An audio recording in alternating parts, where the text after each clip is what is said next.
Today's episode was sponsored by Leo over on Patreon. So thank you so much, Leo. Here is your patch. I apologize if it looks weird. Full disclosure, I saw your name and I was like, 3 letters. They all seem pretty simple. So I'm going to freehand it. So that's what I did. But then I got to the O and realized that I don't know how to do O's. So now I'm worried that the O looks weird, but I don't know, maybe that's in my head. Either way, let's go ahead and get this patch up on the wall, shall we? Yeah. So yeah, here it is. Right up on the tapestry. It won't be in most of the video because I didn't get my act together in time, but I promise you that it is there now and for the rest of our lives. I asked Leo if he had any special messages he wanted me to say, and he did, so let me read that. Shout out to Phyllis, Cowie, Serena, and Adrian. 3 of those are cats, and the other one is my partner. I'm not saying which. So, I guess leave your guesses in the comments below. As part of his message, Leo also asked me to say that cross-stitching is a superior form of needlework to knitting, and I'm gonna say it because I already accepted his money, but I do want to know, Leo, why are you trying to hurt me?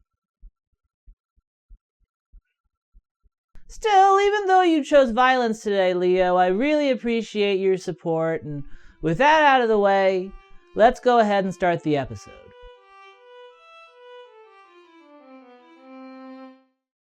It's finally the spooky month, and to celebrate, I've decided to make a video about the spookiest thing I talk about on this channel: evangelical Christianity. Hello, nitwits, and welcome to Knitting Time with Willie. I'm your host, Willie Muse, joined as always by my co-host, Nitcolis. And today I'm going to be bringing you yet another episode of my ongoing series, Christian Cinema Corner. Like I said, it's currently October.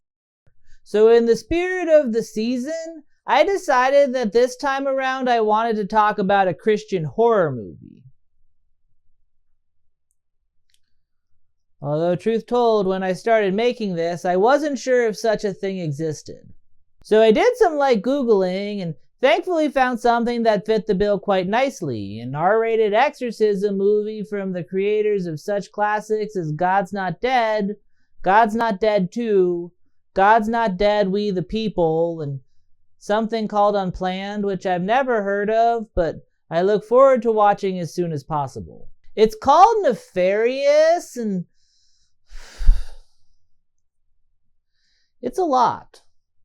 The movie opens in a fancy-looking psychologist's office as a seemingly calm man packs up for the day and heads towards the elevators. And though on the surface things seem normal here, we soon learn that nothing could be further from the truth.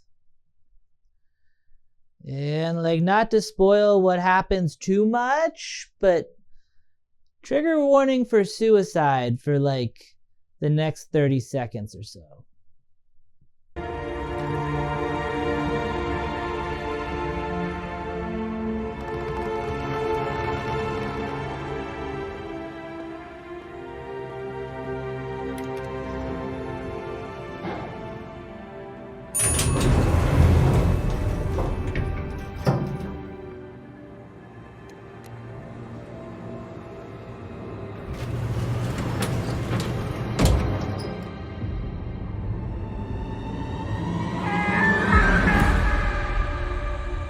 And I know that this is supposed to be a shocking way to grab everyone's attention and create mystery at the start of the movie, but really all I can think watching that is a fast elevator. I mean, I assume that he started off towards the top floor, but even still, damn. That man's name was Alan Fischer, and he was a doctor of psychiatry. And I know this because for the 30 or so seconds that he's alive here, the movie will not stop showing us his diploma. We literally fade in on a close-up of it. Then we zoom out for a bit so that we can associate a person with the name. And then we zoom back in for another slightly less close-up. Alan Fischer, doctor of psychiatry, then goes to his desk to write what I assume is his suicide note, leaving the diploma behind him, but still largely in frame. And then when he's done, he notices that the frame is askew again, so he goes back to straighten it out. And just in case you've forgotten what this man's name is and what he got his doctorate in, they zoom back in for one last close-up. The movie very clearly wants to make sure that we, the audience, know who that guy is, which is weird, frankly, because he's not especially important to the plot.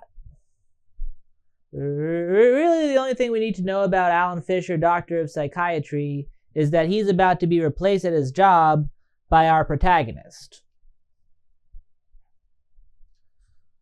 whose name I actually don't currently remember, because unlike Alan Fischer, doctor of psychiatry, we never get multiple close-ups on it. We leave the office and cut over to our protagonist, who's in his car listening to some weirdly pertinent talk radio. Meanwhile, in the state of Oklahoma, today is the scheduled day of execution for Edward Wayne Brady.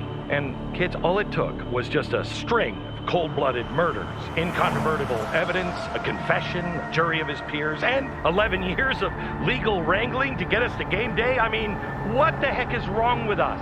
I mean, can somebody please tell me why this guy is still sucking air? How is this guy still alive? I try not to call out clunky exposition on here too much because, I don't know. I feel like there are certain things you just need to say, but I'm gonna make an exception right now for two reasons. The first of which is, well, they super didn't need to say any of that. Literally all we get from that snippet is the antagonist's name and the fact that he did a lot of bad things. And both of those pieces of information are made abundantly clear many times over the course of the movie without someone just announcing them over the radio. The second reason I feel compelled to call out that exposition is because it is some of the most expository exposition that I have ever heard. To the point that I think it may have started out as stage directions. The first word of it is literally meanwhile, which leads me to believe that Glenn Beck not only knows that he's in a movie, but also that he's currently setting up a new scene. Which, yeah, that voice you just heard belongs to Glenn Beck, which begs the question, why is this dude listening to Glenn Beck? I mean, I guess I know why he's listening to Glenn Beck. Glenn Beck is third billed in this movie for some reason, so clearly they just decided to use him while they had him, but as far as world building is concerned, it is a little bit confusing. A large part of the plot is basically just proving that the protagonist is so liberal that he's evil, so having his introduction being him listening to conservative talk radio feels like a bit of a mixed message. But yeah, that guy in the car is Dr. James Martin, and he's here for the psychiatric evaluation of Edward Wayne Brady. And I know that because... Dr. James Martin, here for the psychiatric evaluation of Edward Wayne Brady. Which, before I move on, I do feel the need to point out that the ominous serial killer in this movie is named Edward Wayne Brady, which, I don't know. I feel like the screenwriters probably could have taken a second pass at that one. Because whenever I hear the name Edward Wayne Brady, and they say it a lot, my mind goes straight to famed short-form improviser Wayne Brady, and suddenly the ominous serial killer starts to feel a whole hell of a lot less ominous. But yeah, Edward Wayne Brady is on death row for committing a whole host of vague atrocities, and James Martin is there to interview him to make sure he's mentally fit to be executed. Which is a thing that happens, apparently.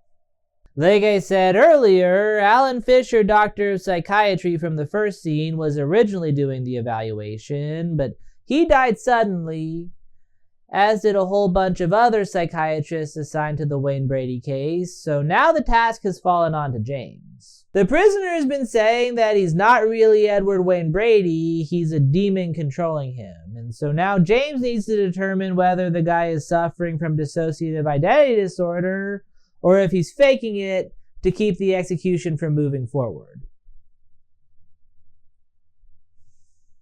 Although spoilers, he is actually just a demon. And yeah, that's basically all you need to know. From there, the movie is pretty much just a conversation between a doctor and his patient.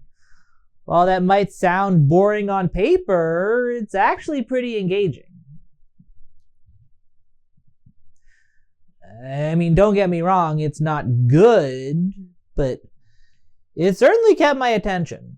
This is mostly due to the actor playing the serial killer demon, who, if I had to guess, prepared for this role by doing lines of cocaine while watching The Shining. Morning. Let me introduce myself. I'm, Dr. James Ansel Martin, valedictorian, University of Chicago, Bachelor of Science, Biochemistry, salutatorian, Johns Hopkins Medical School of Residency in Psychiatry, currently the youngest full professor on staff at OU. It's not exactly Stanford, but then again, we are in Oklahoma, aren't we? Honestly, my only major criticism of his performance is that it's very blink heavy. He does a lot of blinking here. And like, don't get me wrong, it's very cinematic blinking, but at a certain point, it does become a little bit distracting. You want to have a seat right there, have a little chat with me? Other than that, though, he absolutely carries the movie to the point that I honestly feel like the other guy just doesn't even need to be there half the time. Dr. James's role is mostly just to ask Edward Wayne Brady a series of questions to give him an excuse to go off on a bunch of unhinged monologues, and most of the time, he doesn't even get to finish his sentence. I'm gonna ask you some questions. I'm hoping you'll answer them. I'd like you to be as comfortable as you can. Do you know what the first thing they will do to me is once I've been pronounced dead? I'm afraid I don't. Autopsy. It just seems odd, doesn't it? I mean, all that cutting and weighing of organs. I mean, certainly they'll know what the cause of death is. I mean, it just seems strange, right? And why bother? I suppose to make sure the job is done. Okay, unlike James, I'm not a doctor, so maybe I'm wrong, but I'm pretty certain that people don't perform autopsies to determine if someone has died, because, well, for one thing, that feels like a fairly inefficient way to go about that. The two start their conversation with a little introduction. Do you have a name? Of course I have a name. Would you like me to call you by it? Depends, do I call you James? I'd prefer Dr. Martin. Of course you would. It's my title. I worked very hard to achieve it, and it preserves the nature of our relationship. We can do that, as long as you agree to acknowledge my honorifics well. Which is? Lord High Prince. I won't be doing that. Okie dokie. Okay, just want to cut in here for a second and say that I'm obsessed with the idea of an ancient evil demon using the phrase okie dokie. And since we're going to be on a first-name basis, I guess I'll allow you to use mine. Edward? No, it's merely the name of the host body, shell which I inhabit. I no longer answer to it. The name my master gifted to me is in a Phoenician dialect that hasn't been spoken for 3,500 years, but I'll give you the nearest English equivalent, which would be Nefarious. Nefarious? A closer translation would be he who is nefarious, suggesting possession of the trait full measure. Yeah, Nefarious isn't a real name. Says who, James? Yeah, says who, James? I mean, it certainly isn't a demon's name. It sounds more like it belongs to a 90s drag queen, but still, anything can be a name. And yeah, if you were wondering why this movie is called Nefarious, as I'm sure that none of you actually were, this is why. Which feels like a weird choice to me. I kind of get the sense that the people making this started with the title and worked backwards from there, you know? Like, I feel like they wanted to sell a horror movie and they saw that there were a lot of popular horror movies out there that had adjectives for titles. Sinister, insidious, malignant, abhorrent, maybe. I don't know, I'm sure that's out there somewhere. So then they looked all those words up in a thesaurus to try and find something that sounded cool, but hadn't been used yet. And eventually, they settled on Nefarious. And like, honestly, whatever, because it is a decent title, and I'm sure it helped get their movie sold, but I feel like they shouldn't have then felt the need to shoehorn the word into the script somewhere, because I don't know, I don't think that was necessary. For one thing, I feel like horror movie titles don't really need to make sense as long as they're catchy. Like, I'd say that Scream is arguably one of the greatest titles in the history of horror cinema, and it doesn't really have all that much to do with the actual movie. I mean, I guess at certain points, the characters are screaming, but honestly, as far as people being murdered are concerned, they don't even do it that much. And yes, before anyone goes commenting, I remember the part where he's like, "It's a scream, baby," and he spits everywhere, but even before that happened, I wasn't sitting there wondering like, why on earth would anyone ever call this movie Scream? And I feel like the same would probably be true for Nefarious as well. And hell, even if that wasn't the case, and we lived in a world where horror movies needed to justify their titles 100%, I feel like Nefarious is a broad enough word that it would still make sense here, because like, I don't know, a lot of nefarious stuff happens. I think just by virtue of being a horror movie, it has earned the title Nefarious. Like, if there's a horror movie out there that couldn't be called Nefarious, it's probably a romantic comedy. So tacking it on as the demon's name just feels unnecessary. Especially because just because anything can be a name, that doesn't mean that everything should. Like, I super didn't think that they could get any less menacing with a serial killer demon name than Wayne Brady, but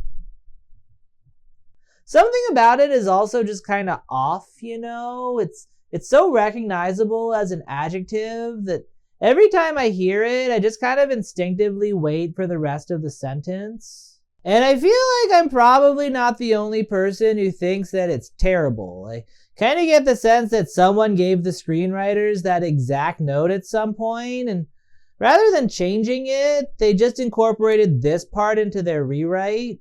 Nefarious isn't a real name. Says who, James? Cephas, meaning rock, or in Latin Petrus, wasn't a name until the carpenter gave it to that obnoxious fisherman. Not his name until it is. Somebody uses it, it becomes a name. You seem a bit defensive. Names are important. They have power. They let everyone know who we are.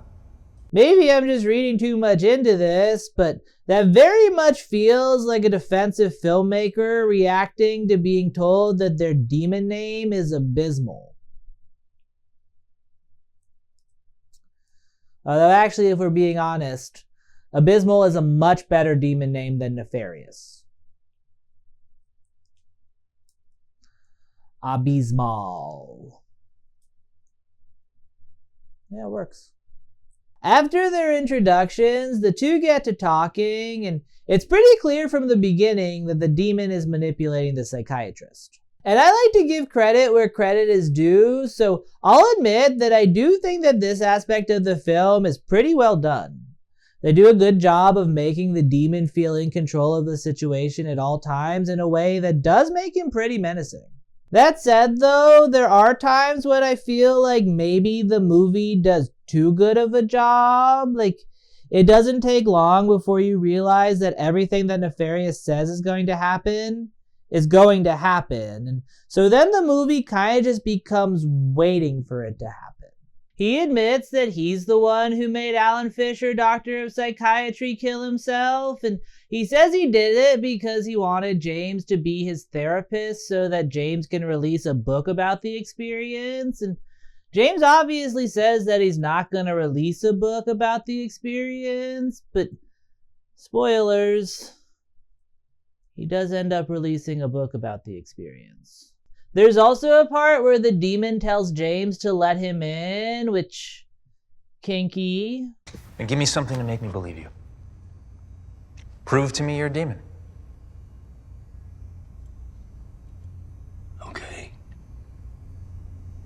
Okay, James. Invite me in. Let me inhabit you. And then when James does it and nothing happens, you kind of just spend the rest of the movie being like, alright, I wonder when that's gonna come back to bite him in the ass.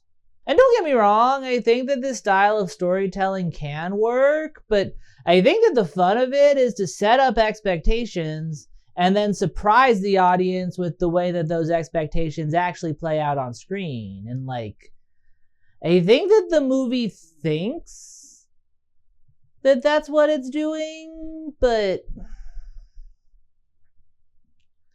I'm not sure how successful it actually is in that regard. Although honestly, sometimes it is. I actually think the part about James letting him in does pay off nicely, and really the only reason I even brought it up just now is because it's integral to the plot, and this was the only part in the video where telling you guys about it felt somewhat natural. Other times though, things aren't quite so smooth. The biggest prediction that Wayne Brady Nefarious makes is this. Before you leave here today, you will have committed 3 murders. I don't think so. Has nothing to do with your thoughts, your wants, your yeses, or your nos. It simply is. It's a fact. It'll happen because I say so. And watching that, you're like, okay, well, obviously he's going to kill 3 people. So your mind kind of starts to wonder what's going to happen in the plot that makes this guy turn to murder, and it pulls you in, but then you keep watching and you slowly start to realize that what your mind imagined is a lot cooler than how things actually play out. Of the 3 murders, I would say that one of them is thematically appropriate and pretty well done, but the other 2 are extremely shoehorned in, and frankly, some of the craziest shit that I've seen in a movie in quite some time. I'm very much looking forward to telling you guys about them. That's for later though. For now, the demon and James continue their conversation, and we get to learn a little bit more about Nefarious. He explains that while Edward Wayne Brady was not the one who committed all the murders and stuff that got him sent to death row, he is still in there, and this was another part of the movie that I thought was actually pretty cool. Periodically, Nefarious will give Wayne Brady back control of the host body, but he only does it so that he can torture the guy. It's actually pretty fucked up if we're being honest. Like, for me, the most effective part of the entire movie is when a guard comes in and asks what he wants for his last meal, and the demon lets Wayne Brady take control of the body just long enough so that he can think of what he really wants, before ultimately taking over again and saying that he doesn't want anything. Right before the execution, the demon gives him control one last time so that he can ask about the meal, and when the guard tells him that he's not getting anything, and he realizes he's about to burn in hell for all eternity without getting this one last moment he was hoping for, it causes him to break down in a way that genuinely got to me. What about my meal? You didn't want one. Remember? What? No, I didn't say that. I didn't say that. I didn't want it. which was surprising because I really wasn't expecting this movie to elicit any amount of emotion. And there were actually a lot of little moments like this that had me thinking, like, oh shit, do I actually kind of like this movie?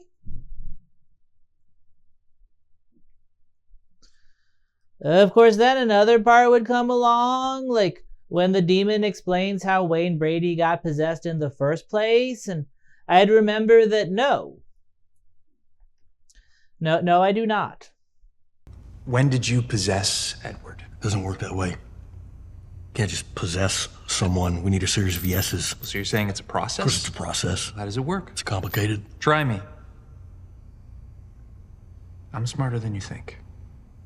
You're smarter than I think. Okay, James. We offer up a series of temptations, gradually increasing in terms of duration and intensity, degree of moral inequity. Absence of baptism in this case allowed us to begin work long before the age of reason. At 3, age of 5, maybe a theft of a toy car can do a great deal. Then we move on to bigger and better things. At 8, grandmother's gift of a Ouija board gave us immediate access to his decision-making, so we began steering them without him ever calling into question exactly who was doing the steering. Enough yeses and few enough nos gave us increasing rights over the victim's physical and mental processes. Did that track, James? While I was watching this, I spent a lot of time wondering what makes it so much worse than other exorcism movies, because it's not like those aren't also overtly Christian. And watching that clip, I think I got my answer, which is that this movie actually seems to believe what it's saying. I feel like in a normal movie like this, the filmmakers create this world, and then they establish the rules of the world, and it's all done with the ultimate goal of creating a good story. Here, though, the rules of the world seem to just be the rules that the filmmakers believe that the real world operates under, and rather than serving the story in any way, they only serve as a way to allow those filmmakers to comment on the world as they see it. I feel like Nefarious, and honestly most of these Christian films, aren't so much movies as they are evangelical sermons wrapped up in vague narratives. And aside from the obvious reasons why that would be detrimental to the overall viewing experience, it's also just kind of distracting. It is very hard to listen to a single line of this movie without trying to figure out what exact point is being made. And while, don't get me wrong, most of the time they make it abundantly clear, every now and then I did find myself feeling very confused. And I think that may just be because I'm not in any way the target audience for this movie. I think the people making this are very much banking on the fact that the people watching this already agree with what's being said. Like, if this movie really is just an evangelical sermon, then that sermon is very much being preached to the choir.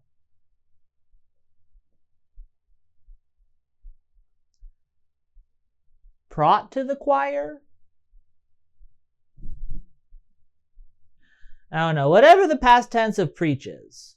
This happened to me with the last Christian movie I talked about too. It feels at times like the point of this movie is to reinforce things that people watching already believe, and as a result, I, as a person who doesn't necessarily believe those things, feel at times like I'm eavesdropping on some secret language that I don't fully understand. Which, like, aside from making the movie kinda hard for me personally to watch at times, it also just makes me wonder why it exists at all. Like, for starters, it's basically just one long conversation with not a lot of plot. The entire point is the points being made. So if the people watching it already agree with those points, then I don't really see the point.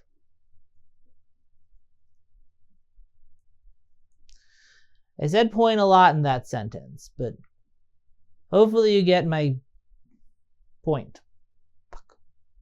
Also, I feel like it makes the movie a lot less scary. As best as I can tell, the part that would frighten the audience is the idea that they too might also be possessed by a demon. But I can't really imagine anyone watching this and thinking like, yes, I'm the sort of sinner who wasn't baptized and uses a Ouija board. I better be worried right now. Which honestly brings me to the weirdest part of all, which is that this Christian movie is weirdly pro-demon. Like, all of the aforementioned points being made are being made by Nefarious, so I feel like for a large portion of the runtime, the audience is meant to find themselves agreeing with an agent of the devil. Take, for instance, this moment a little later on when James admits that he's an atheist. Gasp. Are you threatening me? Yes. What are you gonna do? Well, if I'm just a man like you think I am, not much. But if I am who I say I am... Well, that would probably be very intimidating if I weren't an atheist. You ignorant sack of meat. You think your atheism will protect you? Oh, I don't believe in angels or demons, heaven or hell. So you can't hurt me. Hell is full of pathetic trash who thought exactly like you do. Boldly proclaiming their ideas on how they feel the universe operates, never once contemplating the possibility that they could be wrong.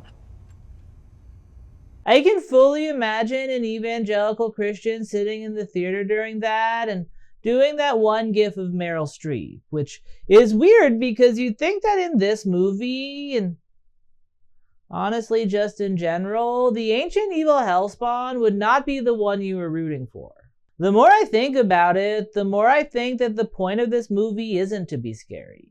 It's to give the audience the chance to revel in the face of an atheist being slowly tortured because, unlike you, they aren't good God-fearing Christians. And when you think about it like that, it starts to feel fairly antithetical to the sort of Christianity that I was taught growing up for reasons that are too numerous to go into right now.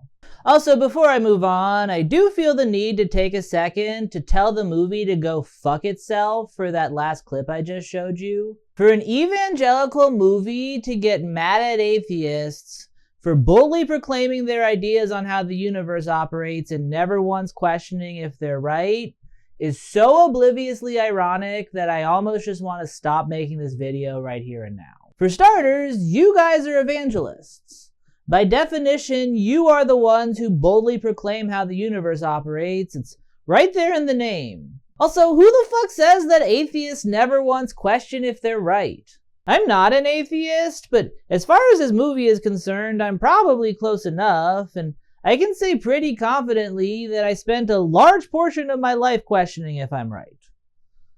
Honestly, the only time I didn't question when I was right was when I was still firmly Catholic, and that's only because questioning if I was right felt like a sin.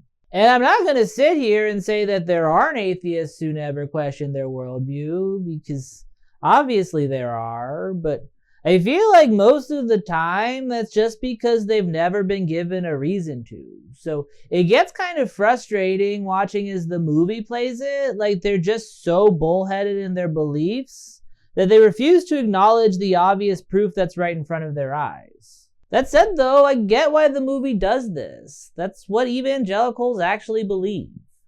They look at something like a sunset and they're so in awe of its majesty that, as far as they're concerned, the only possible explanation for it is a 30-something carpenter from 2,000 years ago.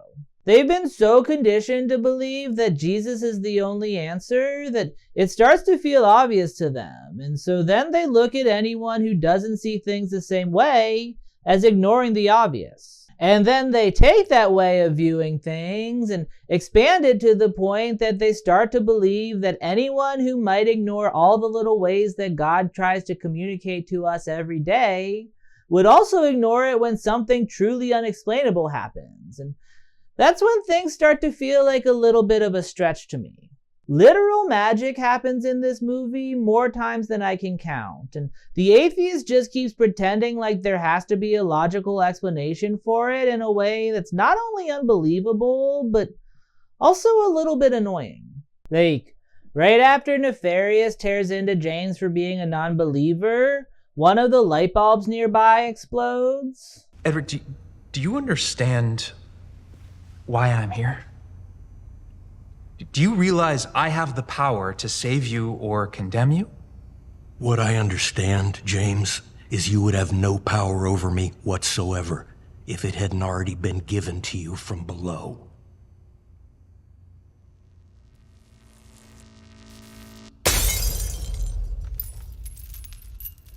Probably just a coincidence, Jimmy. And while I guess I can't speak for all of the godless heathens out there, I know that for me personally, a light bulb exploding directly after a serial killer professing to be a demon got mad at me for being an atheist is all it would take to convince me to go out and join a convent.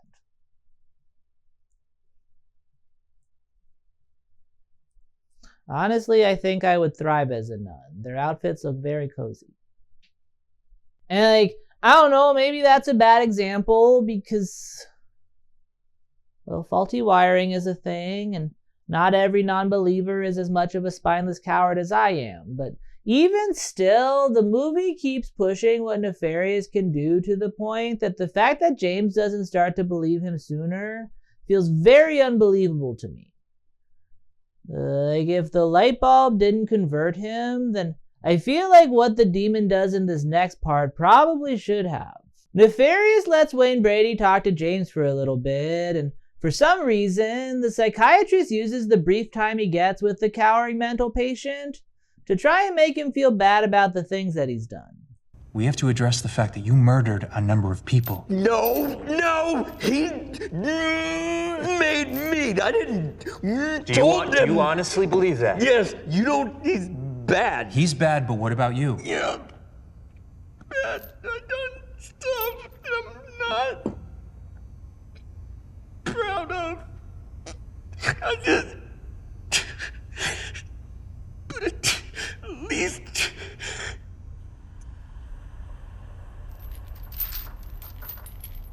I didn't kill my mother. And there we have the first murder, which, yeah, like I said, it's a little bit out of left field. So how is Clara, James? I wasn't done talking to Ed. But I'm done allowing you to talk with him. At least for now. So how is she? Judging by what you already know about me, I imagine you're well aware my mother is dead. You know, I was gonna save this for later, James. But since we're running short on time, remember how you said you'd never kill anyone? Liar, pants on fire. Like, I kind of assumed, based on the way Nefarious phrased it, that James would be committing the murders in real time as the movie progressed. But as it turns out, anything James has ever done that might be construed as taking a life can count toward the tally. In this instance, we learn that at some point before the movie started, James assisted in his mother's suicide. And naturally, the movie uses this as a jumping off point to go on a weird political rant. I didn't kill my mother. Of course you did. Just 10 years ago, you'd been brought up on first-degree murder charges. She was an Oregon resident. Everything was done according to the law. Oh, the law. The law, that's right. Death with dignity, euthanasia, assisted suicide. That certainly sounds better than murder, doesn't it? Even under normal circumstances, I don't super understand the argument that people choosing to die on their own terms is the same as them being murdered, but what makes it extra strange here is that it's happening smack dab in the middle of a movie centered around the idea of capital punishment.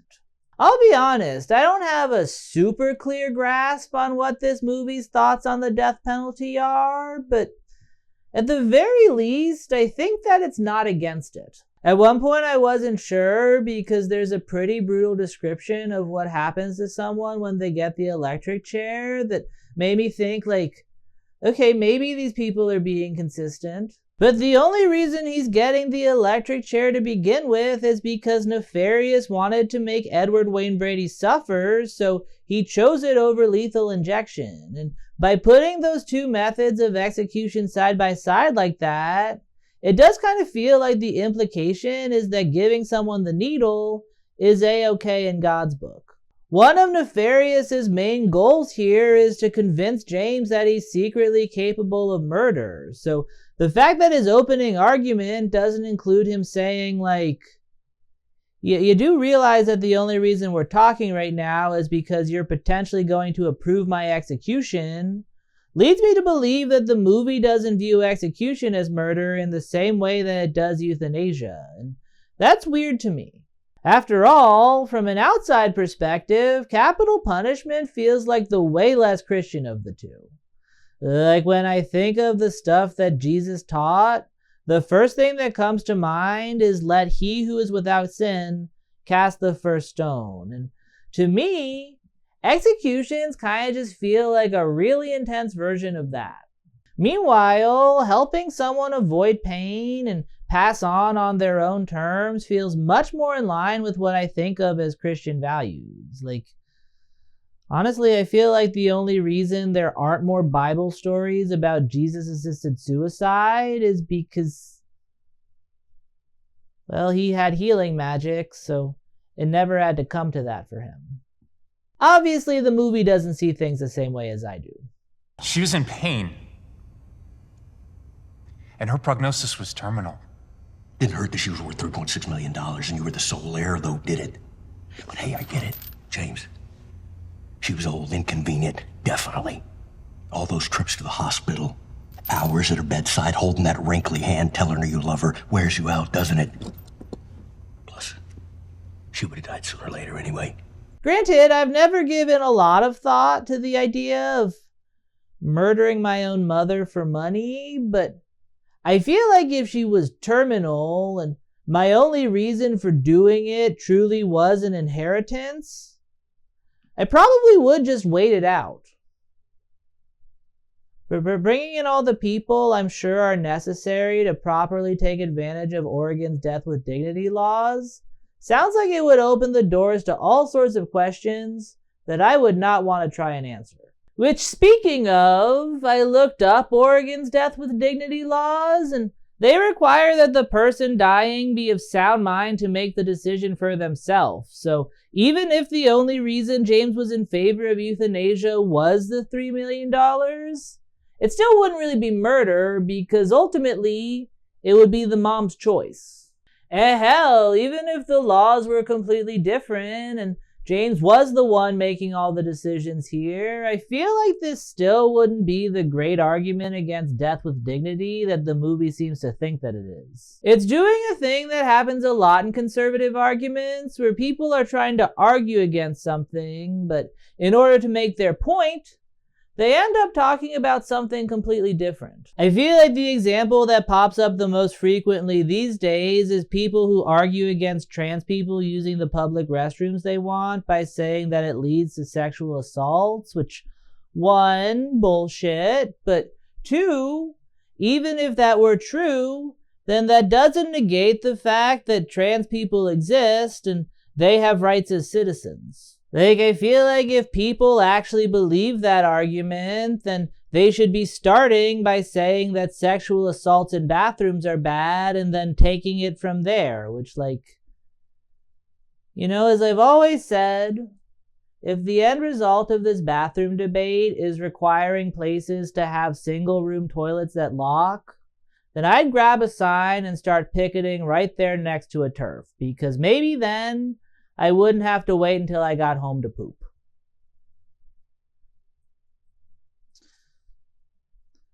Actually, no, that's not true. Even if they locked, I'd still be too nervous someone was going to knock to actually use them.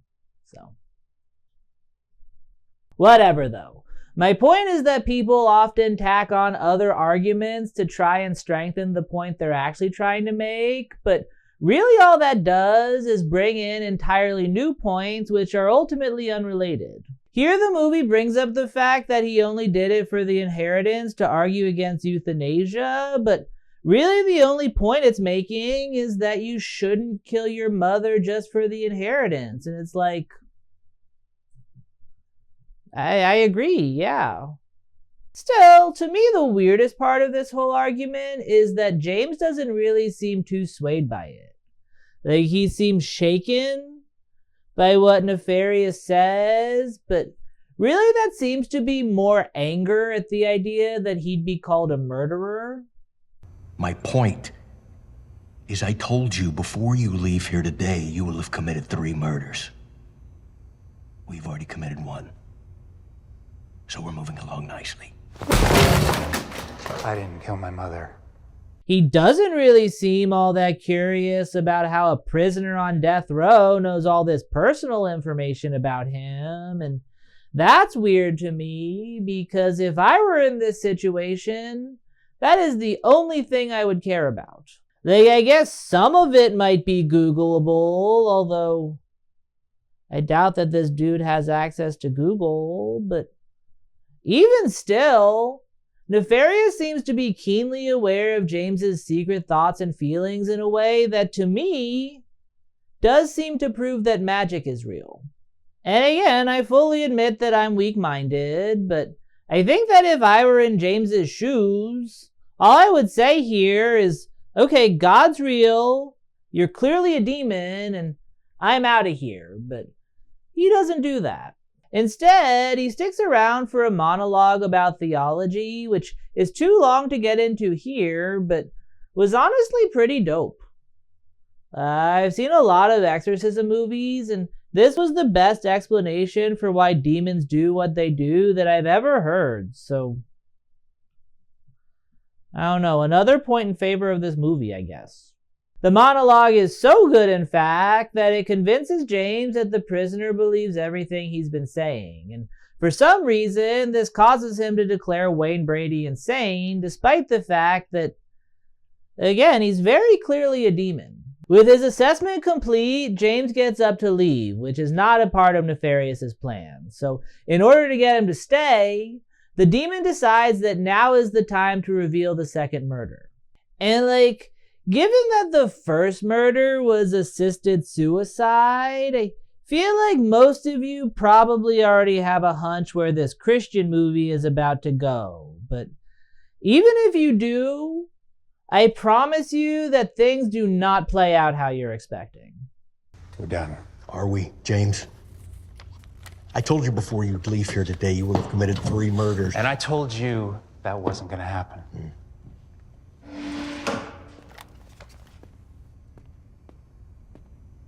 Say, James, what's Melanie up to today? As a matter of fact, what's she up to right now? So yeah, as it turns out, while James and Nefarious have been having this conversation, James's girlfriend, who up until this point we did not know existed, has been off somewhere getting an unrelated abortion. It's a very strange choice that this movie makes. Based on the 2 Christian movies I've done for this series thus far, I'm starting to suspect that conservatives think that liberals treat abortions like buying groceries, just a daily errand that you casually cross off your to-do list. And I'm very fortunate to say that I've never been in an abortion situation, so maybe I'm wrong, but I do feel like people tend to make a day of it, or at the very least, these people would. James clearly has financial resources and the sort of job that would allow him to alter his schedule as needed. So I feel like when they made the decision to go through with the procedure, they'd probably pull out their day planners and go okay, well, I'm interviewing a demon on death row to see if he's mentally fit for execution that day. So what about Thursday?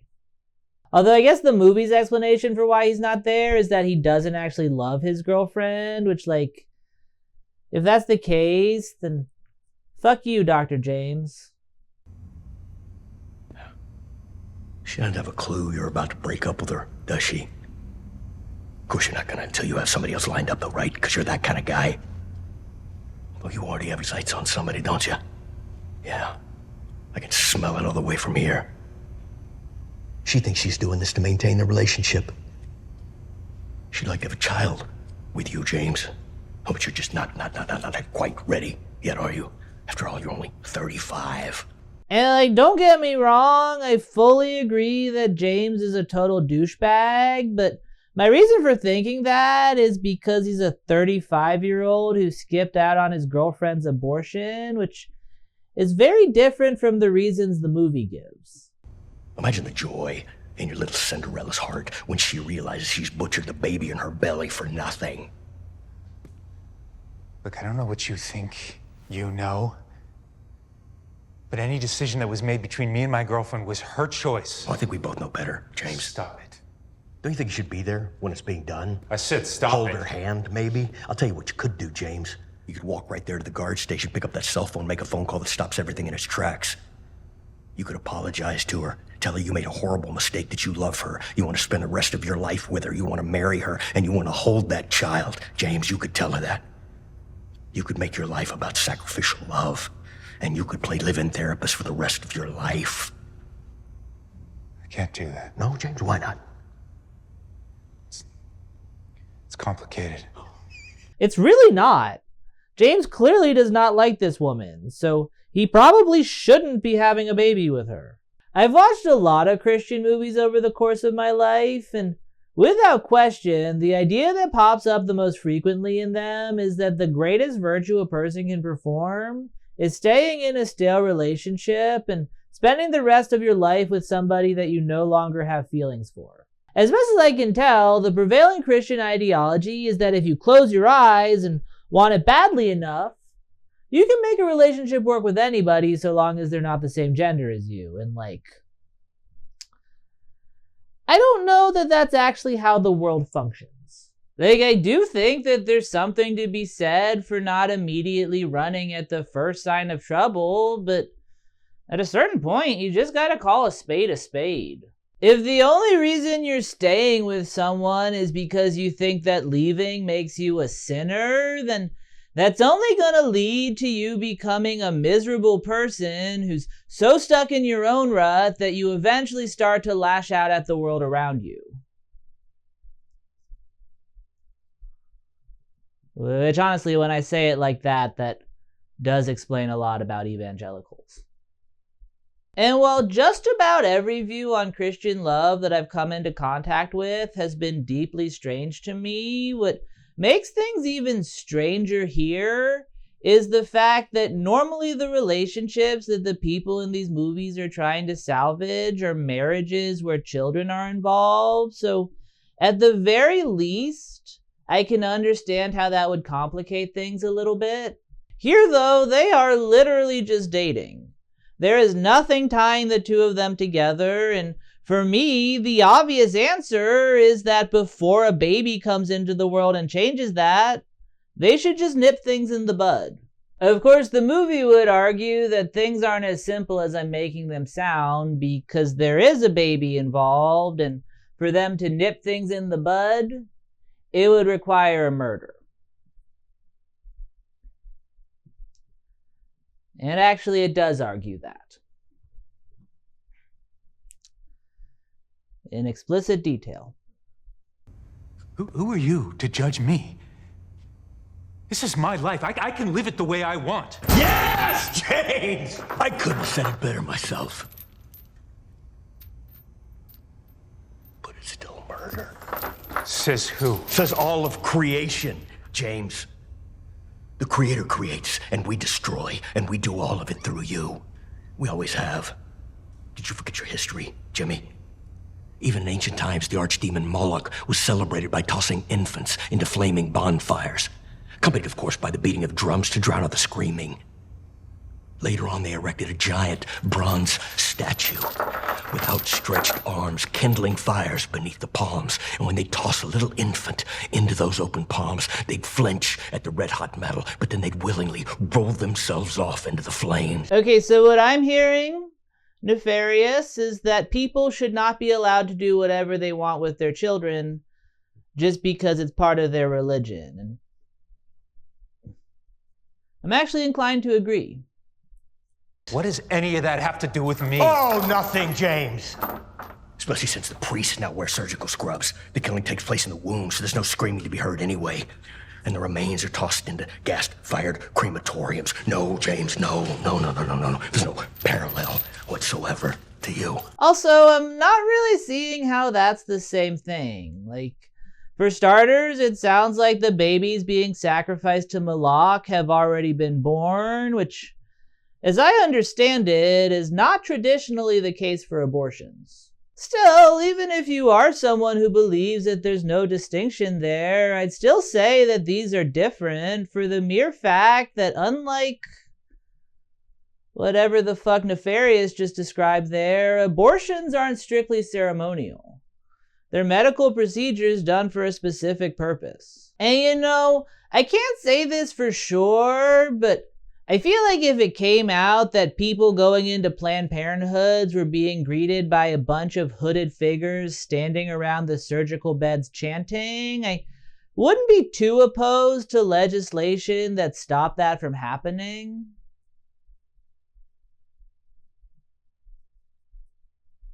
Although, I don't know, maybe that would make the procedures more fun. Can you imagine the agony the carpenter feels when we rip a child to pieces inside its own mother's womb? Because that's what we do, James. You and us. We do that together. Okay, well that just sounds like a messy abortionist. It's not like they shove a blender up there.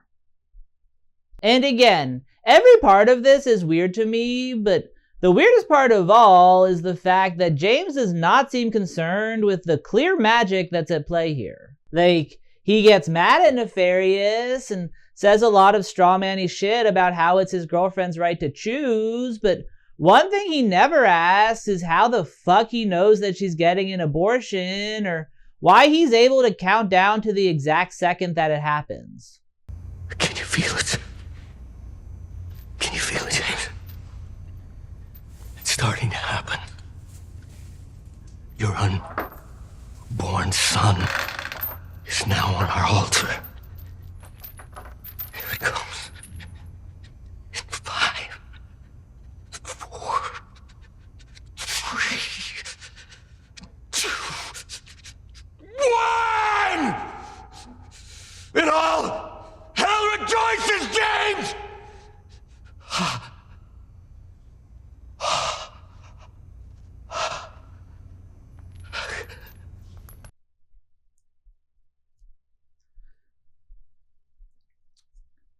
I think Wayne Brady just came in his pants.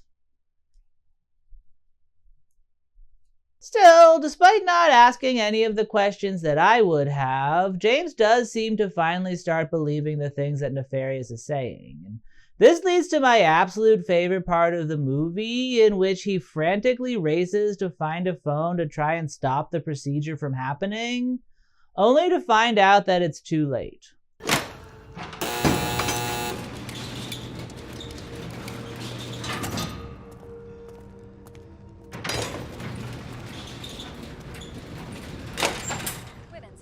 This is Renee. How can I help you? The call you're about to receive originates from an inmate at the Oklahoma State Reformatory. All right, no. That's not correct. I'm at the prison, but I'm a doctor caring for a prisoner. Can I speak to Melody Carter? Are you her physician? No, I'm her friend. Can I speak to her? I'm sorry, but they just took her into recovery, so it's going to be about an hour before she's ready to speak with anyone.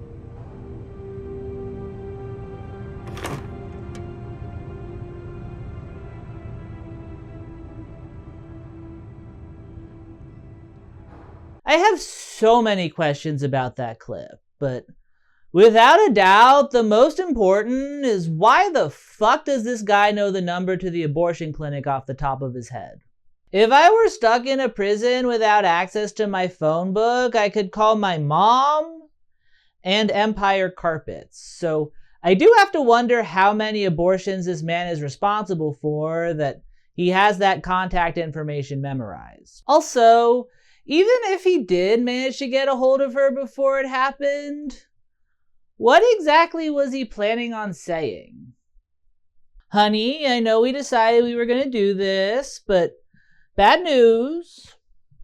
The mental patient serial killer I'm psychologically evaluating who says he's a demon made me pro-life. So, yeah, I'm going to need you to take a rain check. After finding out that his unborn baby has been condemned to hell, James briefly takes up smoking before going back into the interrogation room, where he finally starts asking the right questions. I want to know how you knew my girlfriend was having an abortion. I'm a demon, remember? How are you not getting this, James? It feels very obvious at this point. I don't believe you. Well, you explain how I did it. James, you explain how I know. I can't. And I can't explain how a professional magician does his tricks either, but that doesn't make them real. Okay, yes, but the difference there is that magicians put a lot of time and resources into making those magic tricks work, whereas this man has been confined to a cell for what sounds like decades. Also, even with time and resources, I don't think that there's a magician out there who's managed to make themselves omnipotent like this guy clearly has. There's honestly no bigger pet peeve I have in movies than characters refusing to believe something because they're trying to be rational, even though the rational thing to do would be to just believe the thing. So at this point in the film, James was really starting to annoy me. And I think that what made him extra annoying is that as far as the movie is concerned, James and I are on the same side. So there is a part of me watching this that feels like I should be defending him, and that honestly just makes me hate him even more. The character really does just feel like an amalgamation of everything the screenwriters see when they look at people on the left. And honestly, seeing it through their eyes, I kind of start to get why they hate us. See, James, it's not just about you or Edward, for that matter. It's about everyone. The entire human race. All of us against all of you. Well, if that's the case, your side's not doing too well. Do you really believe that, James? Yeah. We've never been freer. Literacy is at an all-time high. We're working to eliminate racism, intolerance, gender inequality. People can love who they want, be who they want, do what they want. Diversity is no longer a dream. Hate speech is no longer tolerated. And politically, we're reclaiming the moral high ground. Shut up, you fucking nerd. Did you really think you were about to win a debate with a demon by reciting an email you got from the Buttigieg campaign? But yeah, this movie is really starting to try my patience, so I'm gonna start moving through this shit a little bit faster. Basically, the two of them chat for a little while longer before the warden pulls James out of the interrogation room to show him Wayne Brady's cell. While they're in there, the warden shows James a manuscript for the book Nefarious talked about earlier, along with a freakishly thorough collection of information about James's life. Looks to me like you got a fan. How could he have done this? There's stuff in here even I don't know about me. Wait, if you don't know it about yourself, then how do you even know that it's true? The warden tells James that Wayne Brady made stuff like that for all of the people he murdered, implying that the serial killer has chosen James as his next victim. And then he also says this, which well, if it's not illegal, then it definitely should be. Personally, I'm glad this happened. Now you got skin in the game. What do you mean? Well, if you decide our boy isn't fit for execution, he's no longer a condemned man. I mean, sure, he'll spend some time in psych lockdown, but eventually he'll make his way back into the general prison population, where he'll spend every moment of every day thinking about you. And some night, he's gonna be standing at the foot of your bed, looking down at you. And my guess is, it won't end well. The entire reason James is there is to be an impartial evaluator, and after hearing that, I think it's safe to say that he is now very partial. This demon is not getting a fair shake in the eyes of the law. Also, I feel like the movie kind of glosses over the steps in between getting back into Gen Pop and ending up at the foot of James's bed, because it seems like there would be a lot of them, and they're all very important. I think that the implication here may be that the liberal justice system just lets everybody go eventually, but in the history of America, has anyone ever gone from being on death row to parole? I mean, maybe if they get their conviction overturned, but if this movie is to be believed, that's not really in the cards for Wayne Brady. And if that's the case, then the only other option for how this scenario could play out is if the prisoner escapes, which, like, I guess that's a possibility, but seeing as this guy is the warden of the prison he's in, I feel like he shouldn't be saying it's a possibility. Like, he basically just admitted that he's terrible at his job. After being spooked by the warden, James goes back into the interrogation cell where Nefarious chokes him with a length of chain. And now fearing for his life, James declares his patient fit for execution. And if you haven't already guessed, this is the final murder. He only sentences Wayne Brady to death to save his own skin, proving once again that he's capable of killing for his own personal gain. And I will be perfectly honest, when I think about this part of the movie too hard, it gives me a bit of a headache. Because the only way this part makes any sense is if James still doesn't believe that Nefarious is real. Because if Nefarious is real, that means that Wayne Brady isn't crazy and is therefore fit for execution. But if that's the case, then that's really weird to me, because just by falsely sentencing an insane person to death, he's fulfilled that prophecy that the insane person made, thus creating a pretty good case that that man actually wasn't insane. Which would then mean that he is fit for execution. Which would mean that James wasn't just killing him for his own selfish reasons.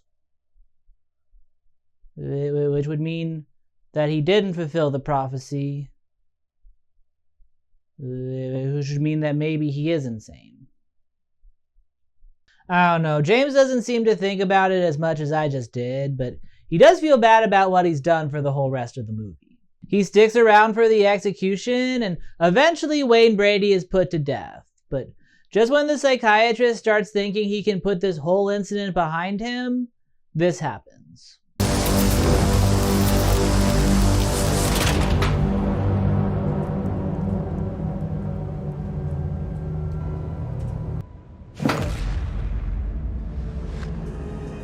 You okay? You should have accepted my offer, James. And that right there is how James letting the demon in comes back to bite him in the ass. Nefarious takes control of James's body, and the movie reaches its climax with the joke version of what happens during a movie's climax.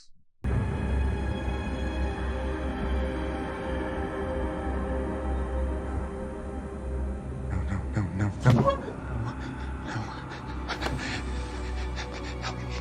Help me. Just calm down. Help me. It's okay. It's over. 1032 in the witness viewing room. Relax. Just put the weapon down. He won't let me. Put the weapon down. Put it down. He won't let me. Who won't let you? Him. Alright, I'm not sure that they would let someone sit in the audience of an execution with a handgun. I mean, I guess the movie does establish that he's the detective who took down Wayne Brady, so maybe, but he's also very clearly off duty, so probably not. Like, James wasn't even allowed to bring his cell phone in with him. Remember, he had to call the abortionist from a landline. After that possession, the movie flashes forward a year, and despite having just brandished a gun at a room full of cops, James is for some reason not in prison. Instead, he's found himself somewhere that I would argue is much worse. As a guest on Glenn Beck's talk show. So you were the shrink, you were the board-certified psychiatrist that actually attended the execution of Edward Wayne Brady. Yes, that's correct. You were there. And it's because of your determination that he was finally executed. My determination of his sanity was the last step, so to speak, in the chain of events that led to him being executed. And now you've written a book. Well, actually, Mr. Brady, or more correctly, the entity claiming to inhabit Mr. Brady, wrote the initial manuscript. I read that, and my first thought was, entity? Mr. Brady told me that he was possessed by a demon. You're a psychiatrist. Did you believe him at the time? No. But I believe him now. Jesus Christ, finally! Took you long enough, you dumbass atheist. Also, the way Nefarious talked about it, this book was meant to rival the Bible.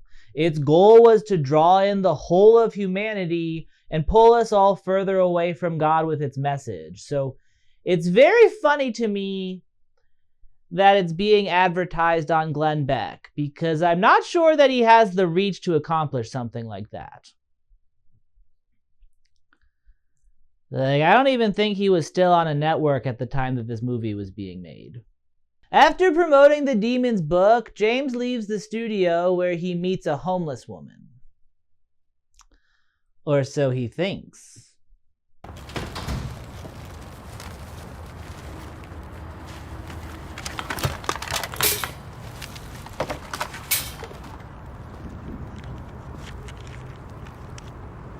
Here you go.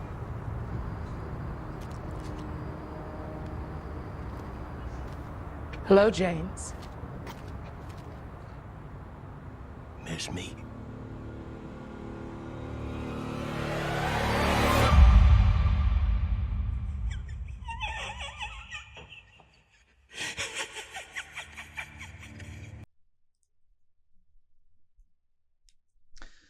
What the fuck? Okay, I'm just gonna say this right now. From the execution onward, I was fully on board with this movie.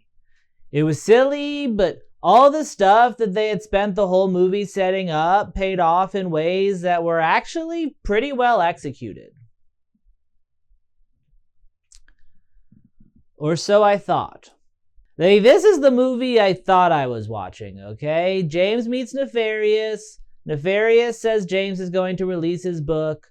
James says no. James then gets tricked into letting Nefarious inhabit him, and because of that, after Nefarious manipulates him into going through with the execution, the demon is able to leave Wayne Brady and jump into James, who he can then possess so that he can release the book that he uses to doom all of humanity. And if that was what happened, then I'd say that Nefarious was crazy and morally repugnant, but I'd also begrudgingly say that it's kinda good. Unfortunately, that's not what happens. Or I guess fortunately, so I don't have to compliment this movie in any way. What actually happens is that James meets Nefarious, and Nefarious says that James is going to release his book. James says no. James then gets tricked into letting Nefarious inhabit him, and because of that, after Nefarious manipulates him into going through with the execution, the demon is able to leave Wayne Brady and jump into James, who he then possesses so that he can grab a gun and run amok in an execution chamber for a couple of minutes. James then decides to take the manuscript for the book that the demon who's been manipulating him all day told him he would release, and release it. For reasons. Nefarious made no secret of the fact that the book was bad, and having James release it was an integral part of Satan's plan to take over the world.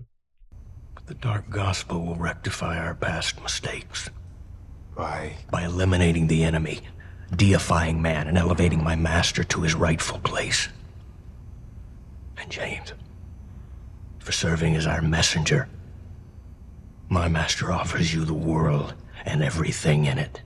And seeing as literally everything else he ever said eventually came true, you'd think that James would have enough common sense to be like, actually, you know what?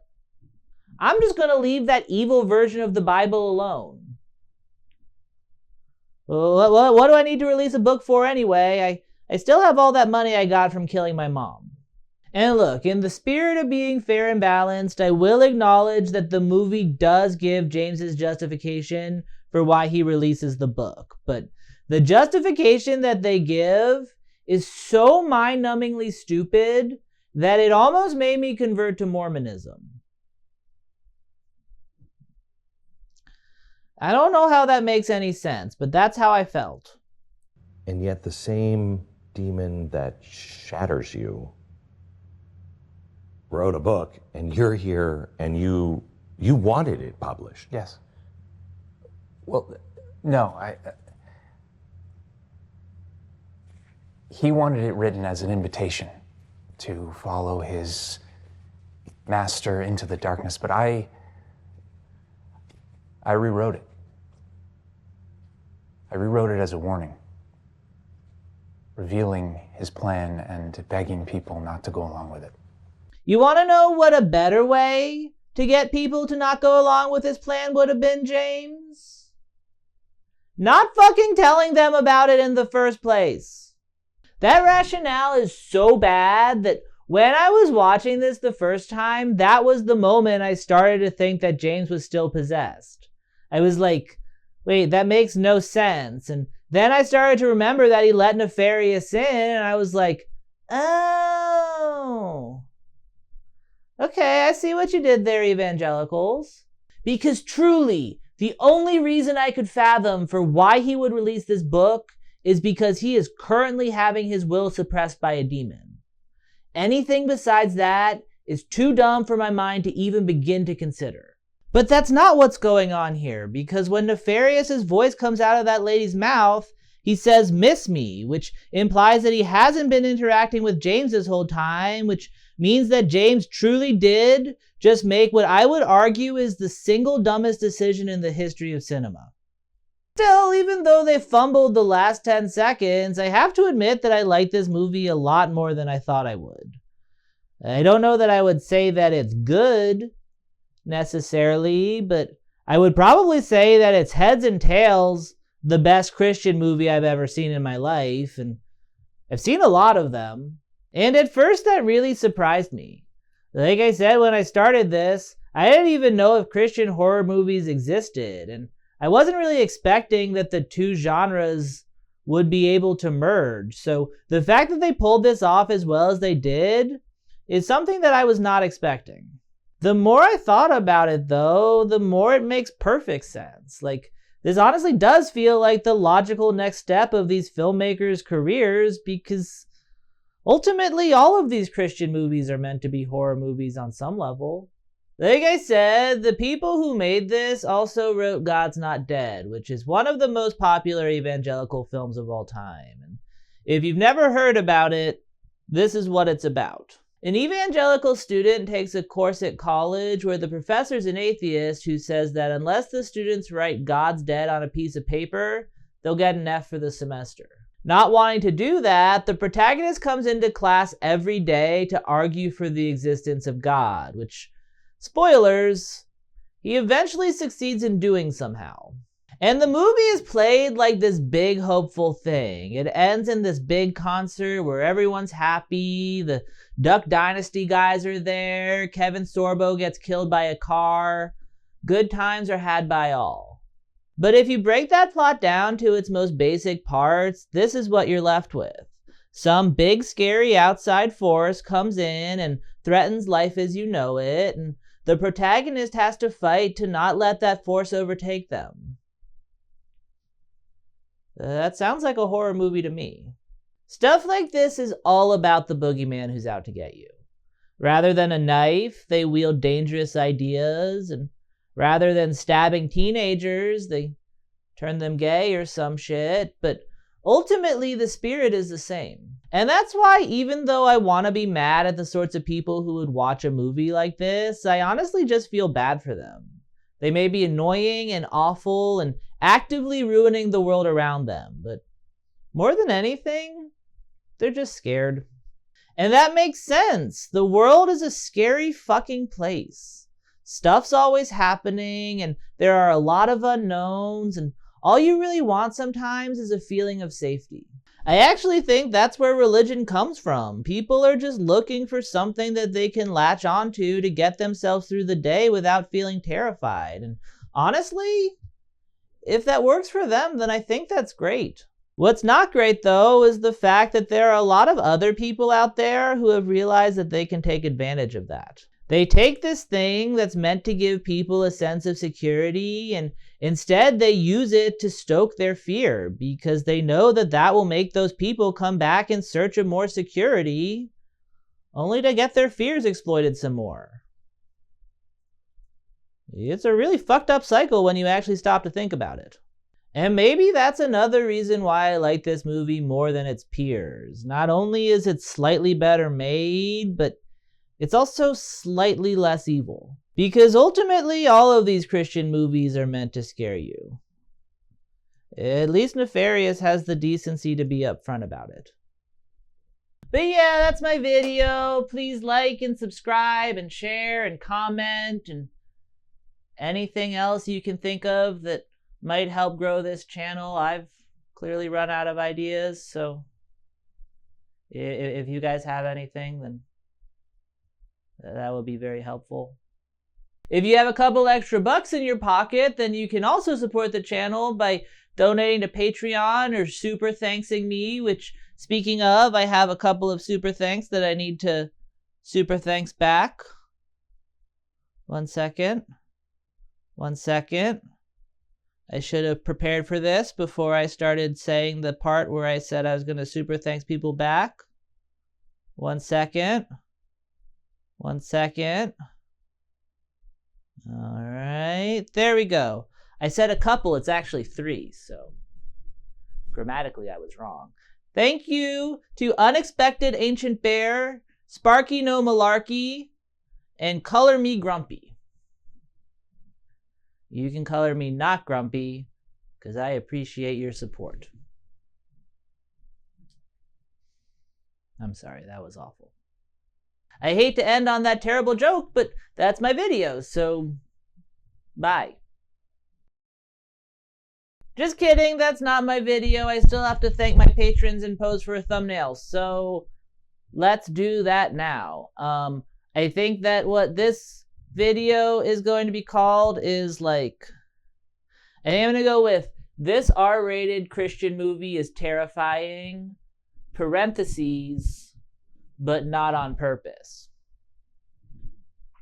See what I did there? So I guess I should be scared, which is bad because when I get scared, it really highlights this area, which is not my best area. So I need to get scared while still only having one chin. So.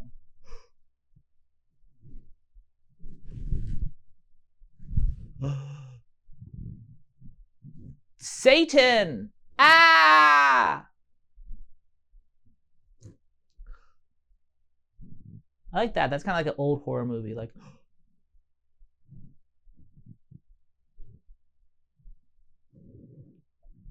it really sucks. So like, my eyes, I don't think that they're bad. I mean, I think they're bad.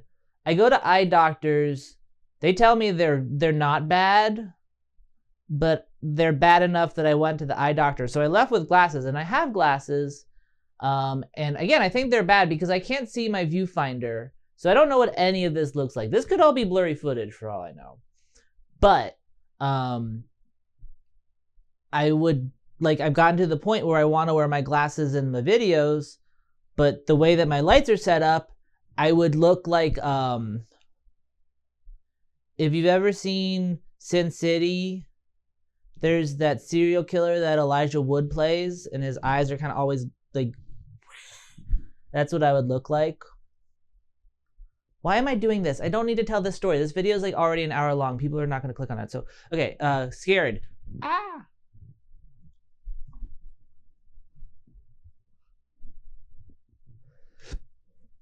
I don't know what pictures I'm going to go put behind this though, because like, it's just a guy in a tracksuit.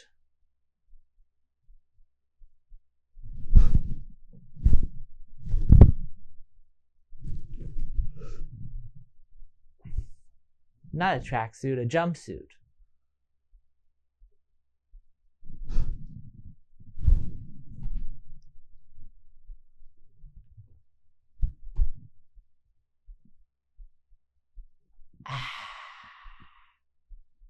Alright, I should probably cut it there. Just do one more like... But, yeah, because this video is going to be very long. And I feel like if you go over the hour mark, you lose views. And I've already gone over the hour mark, so... So then what do I care? I don't know, it made sense to me when I started talking, so... I feel like there's probably some sense in what I'm saying. But maybe not. But anyway, goodbye!